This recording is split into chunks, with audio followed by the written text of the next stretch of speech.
hubungan praobat dan metabolisme dengan aktivitas biologis turunan obat. Nah, untuk bagian perkenalan mengenai praobat itu apa dan sebagainya, itu bersumber dari PubMed yang mana mengatakan bahwasannya jika dianalisa ternyata praobat ini dia itu senyawa obat yang tidak aktif. Dia akan aktif ketika mengalami salah satu proses apa? Itu proses metabolisme. Nantinya ketika dia di metabolisme, dia akan menjadi obat yang aktif yang dapat memberikan efek.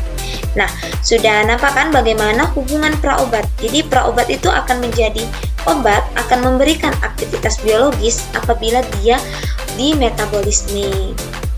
Nah, karena metabolisme itu bagian dari farmakokinetika obat, bagian dari perjalanan obat di dalam tubuh, jadi kita harus tahu setidaknya bagaimana proses kinetika dari praobat.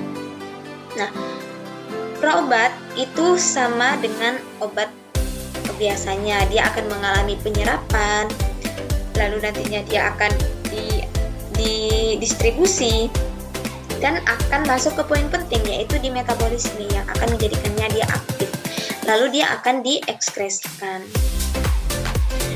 Nah, ini merupakan contoh dari calon obat atau dari praobat yang bersumber dari PubMed yang mengatakan enalapril ini adalah prodrug, yaitu adalah calon obat yang mana nantinya hasil akhirnya berupa enalaprilat. Enalapril yang hasil akhirnya menjadi enalaprilat, dia akan mengalami proses metabolisme dengan reaksi hidrolisis. Dia akan dihidrolisis untuk menjadikan enalaprilat. Jadi obat yang kita konsumsi awal itu adalah enalapril, adalah prodrug. Jadi dia akan menjadi obat yang aktif ketika dia akan dimetabolisme, baru dia aktif. Nah, ini merupakan metabolisme dari praobat. Jadi enalapril, obat yang kita gunakan itu berupa calon obat, belum menjadi obat yang dapat memberikan efek. Dia akan mengalami reaksi hidrolisis.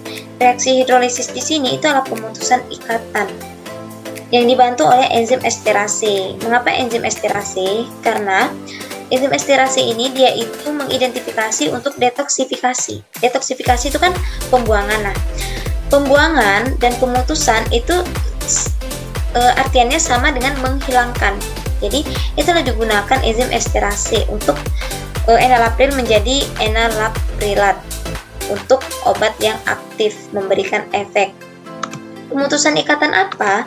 Pemutusan ikatan etil ester. Pemutusan ikatan etil ester. Nah, hasil hidrolisis dari etil ester ini yaitu berupa asam karboksilat. Nah, jadi bentuk akhir dari enalapril nantinya struktur kimianya enalaprilat adanya gugus asam karboksilat. Nah, mengapa? Nah, timbul pertanyaan, mengapa diputuskan etil ester? Kenapa tidak dari awal saja dilakukan hidrolisis atau tidak dimasukkan ke dalam struktur kimia enalapril? Ya, karena adanya keunggulan dari etil ester ini. Keunggulannya itu jika dimasukkan ke dalam struktur obat, dia akan meningkatkan penyerapan. Nah, kan enalapril ini obat yang belum aktif, yang awalnya kita gunakan. Jadi untuk tahapan awal yang kita tahu itu absorpsi, penyerapan. Penyerapannya itu harus baik agar obat itu dimetabolisme dan memberikan efek. Nah, untuk penyerapan yang baik, itulah fungsi dari etil ester tadi. Namun nantinya dia akan diputuskan karena sifatnya yang rentan terhidrolisis mengakibatkan bioavailabilitasnya itu tidak baik. Nah, dikatakan ester itu dia cepat dihidrolisis. Ketika enalapril itu masuk ke dalam tubuh, gugus etil ester pada struktur kimianya ini akan cepat dihidrolisis, akan cepat diputuskan, dihilangkan oleh enzim esterase tadi. HCE1 ini enzim esterase agar menjadi bagian obat yang aktif, agar menjadi obat yang dapat memberikan efek. Nah, seperti itu. Jadi, ester ini dia mengandung gugus asil menjadi asam karboksilat setelah dihidrolisis. Jadi, etil ester yang telah terhidrolisis yaitu akan menjadi hasilnya kan asam karboksilat. Nah, inilah pembuktian bahwa ini struktur dari enalaprilat.